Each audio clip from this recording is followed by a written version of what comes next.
case because it takes too long. We'll probably be at the dinner. But I just want to share a couple of anecdotes that I remember where he was talking.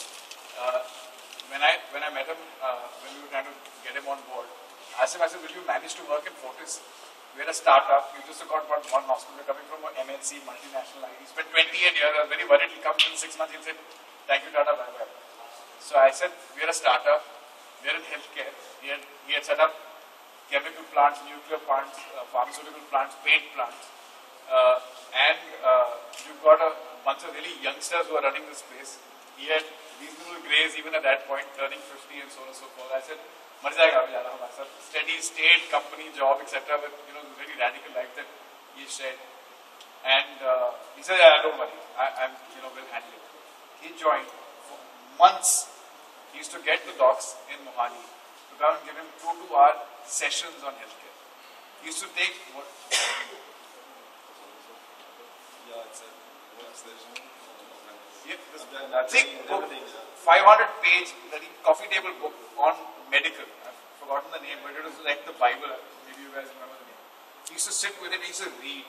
I used to, 7:35, I was in Chandigarh to walk into his office, finish his work, shut off his, got his light on, he started reading the medical book. I said, are you mad? I used to come on his board, there were diagrams of cardiac surgeries and how it's done. He actually spent 3 to 4 months just understanding what the hospital does. Okay? He went so deep. And I used to think that I should coordinate patients and all that. I used to see him coordinate patients. He used to tell them, say, no, you come, teko 2 graph lagwane hain, ye karwana hai, teko 2 stent lagwayenge. I mean, he almost knew it before the angiogram had to be done to the guy. He went that deep. So when Aditya and I joke about the fact that he's literally a doctor, we're only half doctor, we're literally a doctor, he actually knows. When we got a stroke patient, he used to go and read and understand what the hell a stroke is, why it happens, what etc. What is the chemical composition of the problem. I mean, he used to understand, and then he used to give lectures. He used to ask him, so kya hua? And he used to give you a comment like the doctor would give you a comment. I said, hang on a second, I want to ask you layman stuff, that's why I called you Dr. Doc. Completely cracked it. And the last one I wanted to share, we talked about growing. After we bought escorts, just before that we gone for an offsite, one of our few, second, third offsite. And everybody had a huge problem with the fact that we had grown to 4 hospitals in a few years. So I was trying to push them to go to a number. So in end of August 2005, we gone for an offsite. And, so everybody was complaining about the fact that we were growing too fast. We were 4 hospitals at this point. Noida just started, Saram and Amritsar. And the next month, after this big meeting about everybody, we went and bought escorts. So we got 5 more. And in the same month, we ended up signing this Jeevan Mala Hospital and La Femme.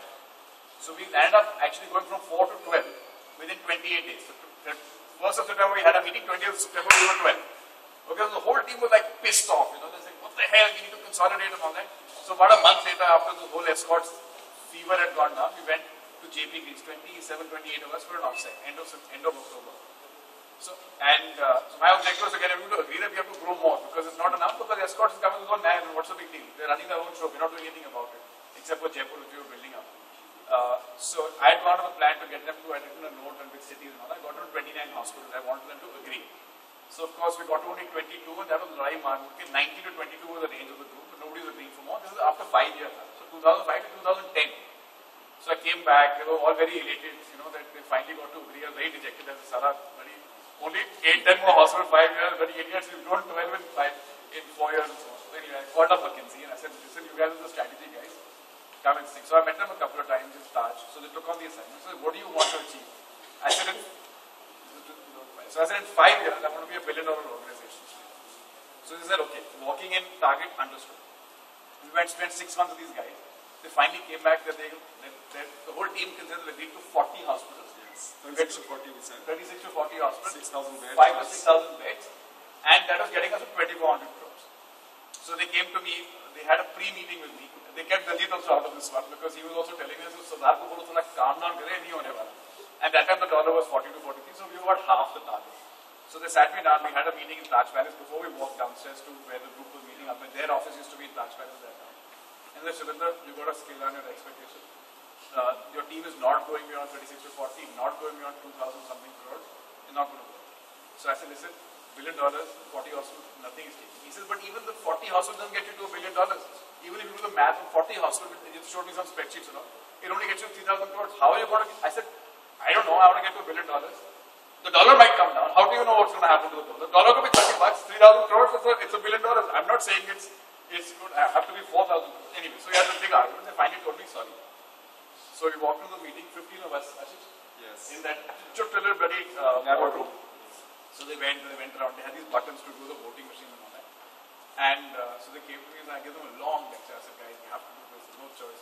So poor fellows, what do they have? They have no choice, and they agreed. So they went in the voting machine every bit. It was 1:7, 1:8. I was saying yes, everybody was saying no. And we walked out of that. Finally, I gave them a long lecture. I said, sorry, this is it. This is the vision. 5 years. So we had already reached middle of 2006 value. So 2011. 40 hospitals, 6,000 beds, and $1 billion. That was the vision we walked out of. Nobody agreed on it.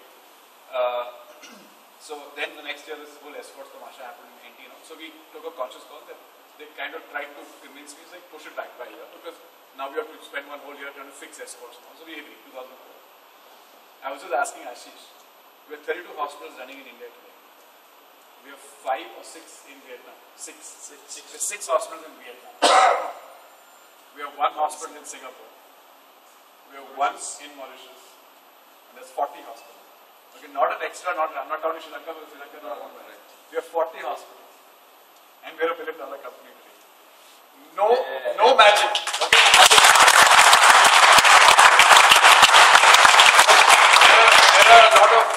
There are a lot of caveats to this. We haven't got to $1 billion with the 40 hospitals. The 40 hospitals don't add up to $1 billion. It's the qualities and the DCs of Australia that added up and exceed $1 billion. We're well over $1 billion today. On a 55 rupee dollar, so we're 1.3 billion even with that. But the point is, in 2005, 2006, we had said, we had this thing, and it took them, I think it took the team 6-8 months. Dajit came and spoke to me separately. He says, if you tell me that that's what you want, we'll make it happen, but I can tell you it's not going to happen. Okay, he said, your whole team is against it. Anil, of course, was the bottom of the pyramid. He thought we won't get to 2,000 crores, which is, I said, can't be Anil and offset. But the fact of the matter is, within 6 months of that whole vision statement, we put it up. We put it up in our offices, in our walls, in our hospitals, and we had bought it. Nobody knew how to get there. Nobody knew. But we knew that we were going to get there. And nobody questioned it after a point. It took them a couple of months, but nobody questioned it. And the fact of the matter is, by absolute quirks of luck, with no strategy in place to get to $1 billion, we ended 2012 in March with $1 billion company. Of course, aided by many other verticals that we had never even imagined. We never thought of having a dental network, let alone having a ambulance in Australia. But the point is, you had a plan, somebody conspired and made it happen. And that's what he used to tell me all the time. He said, if you are clear of what you want to do and you got the right intent, the world will conspire to make it happen. And Daljit, when he joined and he shared the other side of it, I'm going to tell something that he wouldn't say today, probably, is that he joined using me as a complete kid. And very often, I still do. I'm coming to that. In the evening, he used to sit and give me lectures. Like he was sitting, I could actually visualize him giving a lecture to Karan and saying, Beta, where, Samaj, this is the way to do it. Shrivinda, you have to do it like this. You cannot do it. I used to get lectures regularly. He used to literally treat me like a bacha. He said, also, I could feel the, the paternal love and all that, but he used to completely treat me like a kid. And I have learned all that I know about business today is from the very clearly. My MBA in healthcare, MBA in life has been DS. He has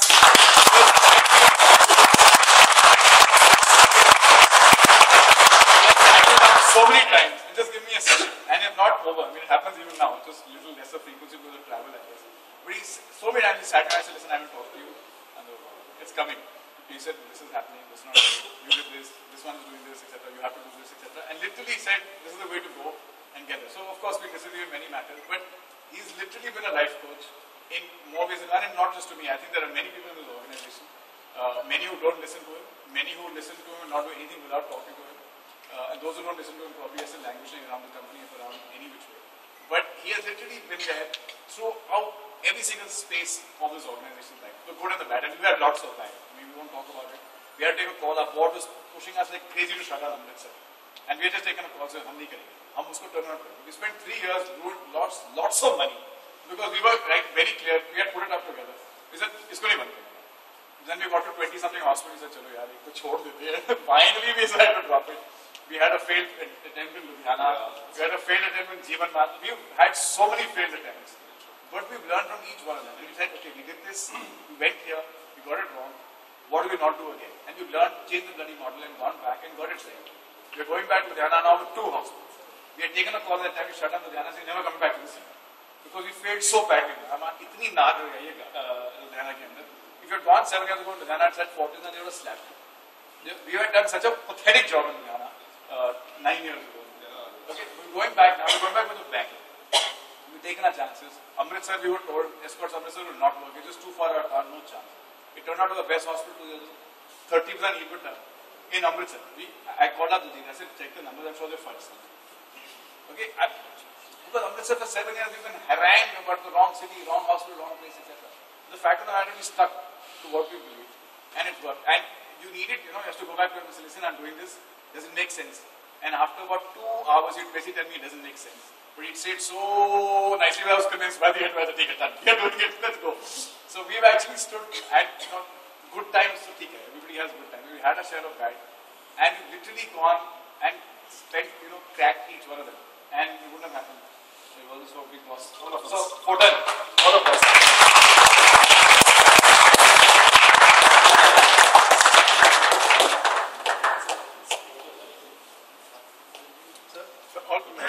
So I think the most appropriate one is what Sumit said. He is a jolly good fellow.